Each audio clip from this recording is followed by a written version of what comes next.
अस्सलाम वालेकुम, welcome to my channel spicy foods kitchen. आज मैं आपके साथ शेयर कर रही हूँ राइस खीर, जो खाने में बहुत ही टेस्टी और डिलीशियस होती है, जिसे बनाना बहुत ही आसान है। ये रेसिपी आप किसी भी त्यौहार पे इजीली बना सकते हैं। चले तो रेसिपी बनाना स्टार्ट करते हैं।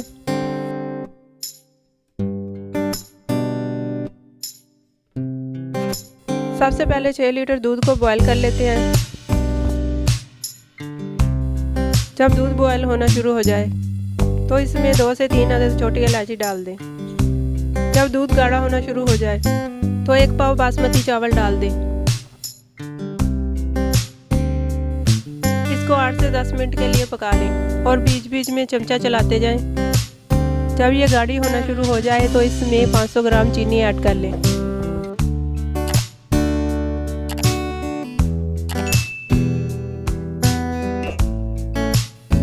लास्ट में चंद कतरे वनीला एसेंस के ऐड कर लें और इसको 10 से 15 मिनट के लिए हल्की आंच पर पकाएं और बीच बीच में चमचा चलाते जाएं। आप लोग देख सकते हैं हमारी खीर पककर तैयार हो चुकी है। उम्मीद है हमारी वीडियो पसंद आई होगी। अगर पसंद आई है हमें लाइक शेयर सब्सक्राइब ज़रूर करें और दुआ में याद रखें। अल्लाह हाफिज़।